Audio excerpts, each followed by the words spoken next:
Hi everyone! Today I want to share a card made with the Blended Seasons stamp set and Stitch Seasons framelit dies.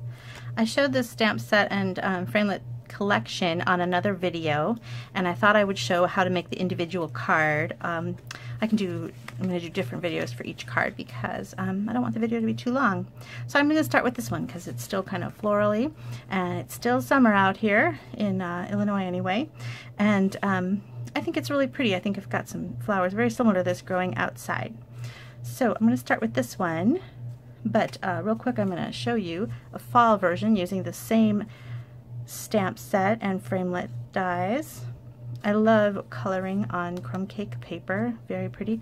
And then a Christmas gift card holder that has a little pocket, and I'll do a video on that. So we've got 3 different seasons here, and you can do so many more if you look at the stamp set. So we're going to start with just this really large, I think it's the largest of the stamps in the collection. It's the flowers. I don't know what kind they are, maybe someone can tell me. And I'm going to blend with a blender pen. Now with watercolor pencils you can use water or you can use a blender pen, or you can just leave the pencils plain. And I think any of those look great, but I'm going to use a blender pen for this particular card. I'm stamping with Memento ink.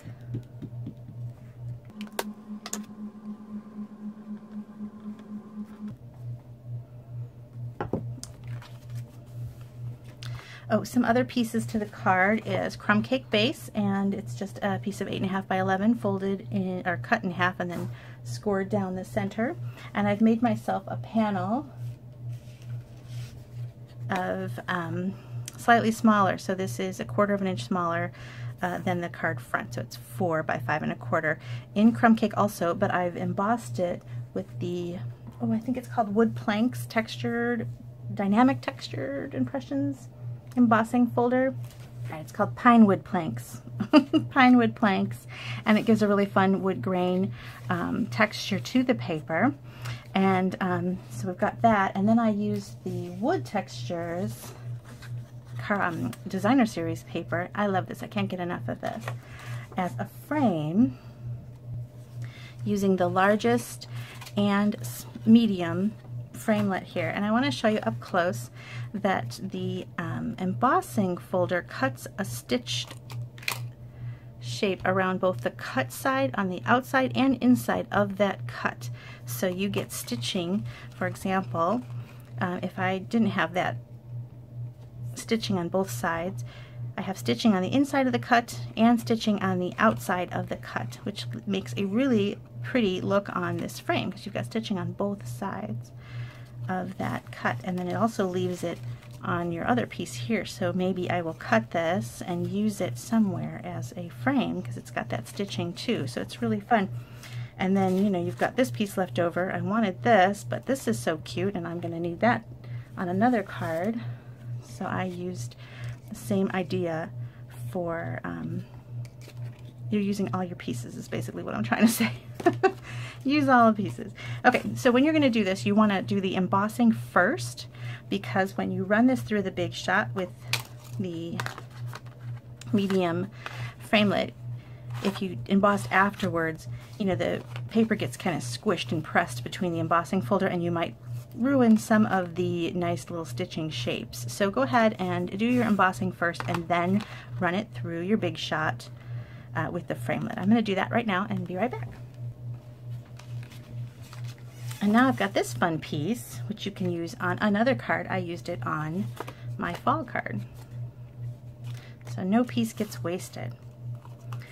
Okay, so that is the die cutting for this particular project. Let's focus on the coloring. So there's a new watercolor collection with the pencils. The original one had these colors here, which tended to be a little more on the bright side, and you notice there's no pale pink or pale blue. And the new assortment number 2 kind of fixes that. It's got balmy blue and flirty flamingo, but it also has some deep fall, like the cherry cobbler, Cajun craze, and crushed curry. So it rounds out these bright colors with a little bit of deep, richer colors and some softer colors. Coastal Cabana is really pretty. And so you've got a good range. If you've got both of these, you've got a wide range of colors. And I think this is an awesome supplement. And I was so excited when I saw this assortment 2 become available this month. Really fun assortment, and it's great.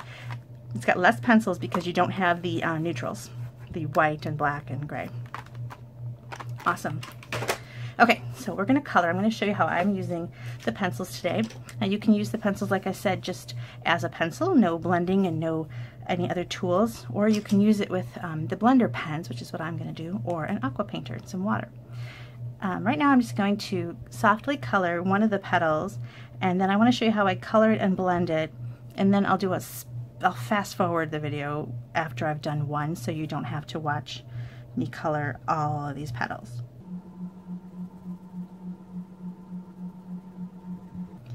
So I'm not pressing really hard, I'm just lightly coloring the petal.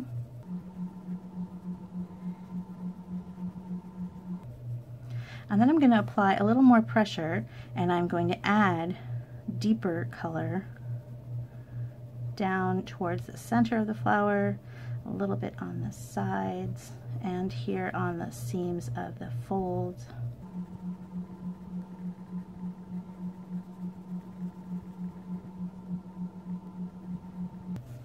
And then you're going to take a blender pen, and you're going to lightly mix this color a little. It's going to soften those stroke lines. You're not going to see them as much, and it's just going to blend these. It's going to soak it into the paper a little bit. You don't want to go too heavy on the blender pen, because on a Whisper White cardstock, for example, you can, if you go really heavy back and forth, you can start to pill the paper a little bit. So it kind of softens the look. You don't see the harsh dark line as much. Now let's show you the greens. This is another new color. It's called Granny Apple Green, and I'm going to do that really lightly.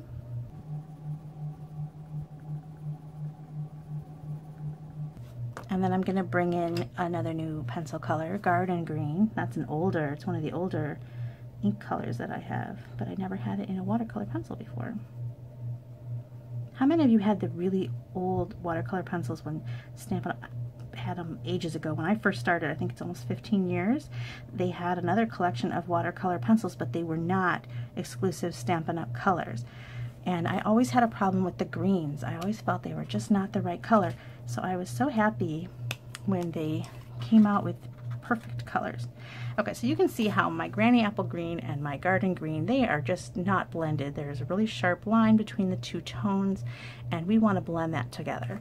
So I'm going to, so when you use a blender pen, you don't have to have another pen for each color. Yes, the tip still has a little bit of pink on it from when I used it for the pink. But if you go like this, make sure it's not coming off any longer, you're good to go. That's just a stain, and don't worry about it.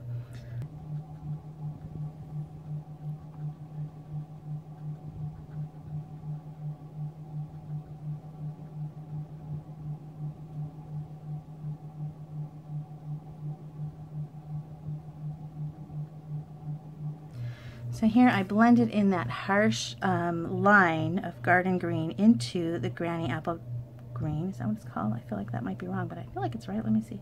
Granny Apple Green. Okay. I'm not quite used to my new colors yet. There we go. So it's just not so flat. It has a nice shine to it. It's got lights and darks. It's just a really pretty look. And that's a nice way to blend those colors. So like I said, I'm going to speed up the video. I'm going to finish coloring, and you're going to see a blur of hands coloring, and then I'll slow it down again while we finish the card.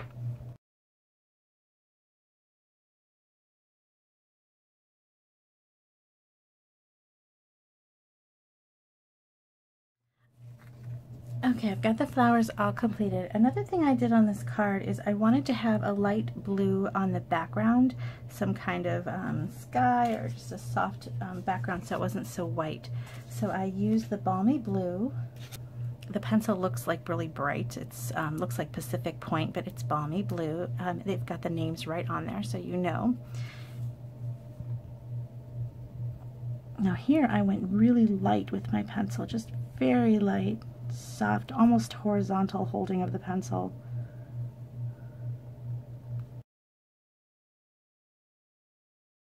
Make sure that green is off the blender pen, and then I'm going to go ahead and I'm going in circular motions just to kind of soften out those squiggle lines that I made.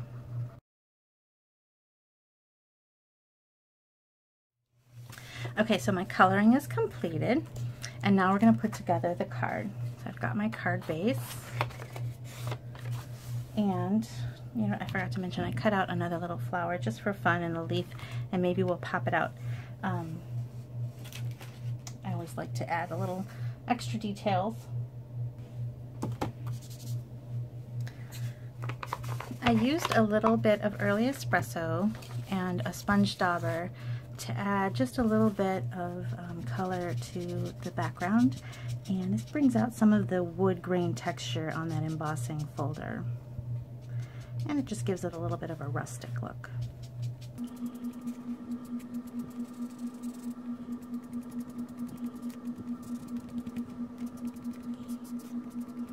Just kind of randomly scatter that around.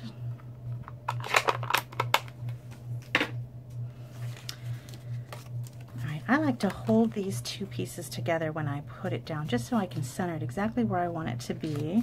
And I'm going to add adhesive to the Whisper White piece, because you know, maybe it needs to be slightly to the left. If I just glued it down in the center without lining it up with the frame, I might not like it as much. So there. See, it's not quite center. And now I'm going to put my frame down with some dimensionals.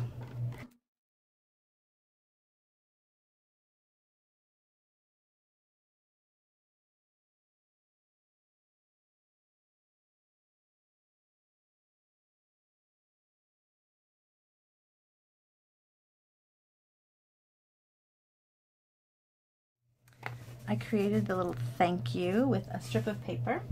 I always have little strips lying around, you know, from when you cut something else.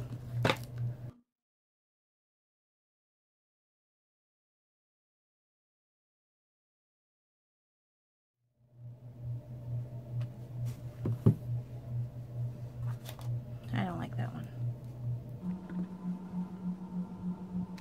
Better.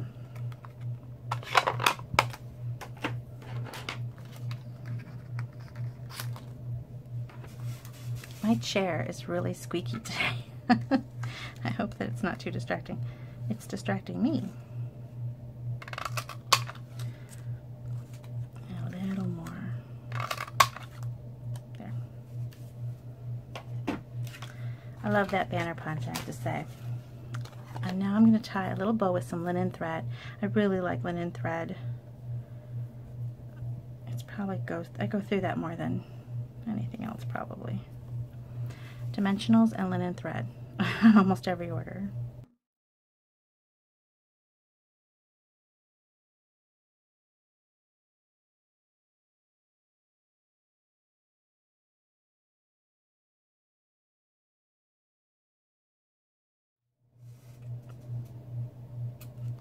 Ow. I cut myself. Okay, let's dimensional that down. I'm not covering up too much flour. There.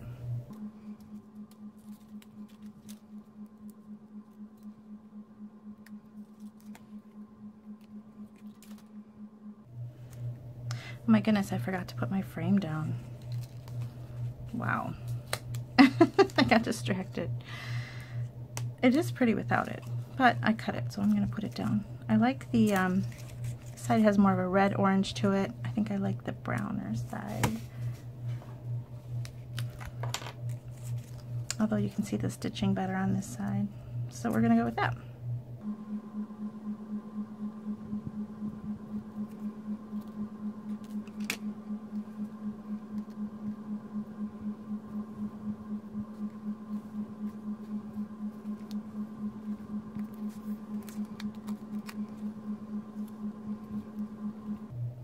There.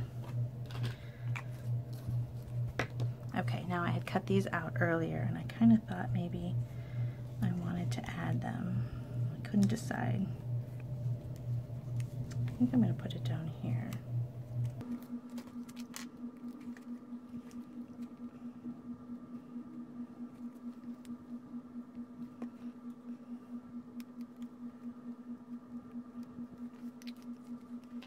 And there you go. There is the Blended Seasons card with the flowers. I hope that you like it. I hope that you'll give it a try. I think watercolor pencils are great fun, and I love this new framelit collection. That is probably what does it for me, the framelits and the leaves. I really love that leaf stamp. This made me really happy to make, and I love this little leaf cutout. So much fun. So I hope that you'll look at this product line, and it's on my blog, bestpapercuts.com. I have an offer where if you purchase the bundle with these stamps, and remember this is a large stamp set, and the framelit collection, you get in the mail cut pieces, all the pieces needed to make these 3 cards. So you'll get everything all set up for you. The only thing you're going to have to do is stamp and color. And you can choose to use the watercolor pencils, or you can choose to use your blender, your blends, if you have those, or markers if you don't have any of that. You can add the watercolor pencils to your order or any of the other products, but you'll get something like this in the mail with each of the cards. So it'll have the cut pieces already done, and the score lines and everything already figured out for you. For all 3 of these products or projects, including envelopes. So you'll have to stamp, and you'll have to assemble, and you'll have to use your own adhesive, but the little pieces of ribbon and the little pieces of twine and everything will be in your kit. So you can get that from me when you purchase the Blended Seasons bundle. And also right now during the month of August, Stampin' Up! Is giving anyone who purchases $50 a $5 coupon to use next month in September on any current merchandise. So you can purchase from the new holiday catalog then too, because that'll be coming out for customers in September. And it's great. You're going to love it. There's going to be so much in there you want. So that $5 coupon will come in handy. Spend $100 and get 2 $5 coupons, and so on. Also, I have a frequent buyer rewards program on my blog, and all of that is good for that as well. So you can check that out, download the tracking sheet for that at my blog, bestpapercuts.com. Thank you so much for watching. I hope you liked my project today. Tune in the next few days, and I'm going to be doing the fall project and also the Christmas gift card holder. Bye-bye.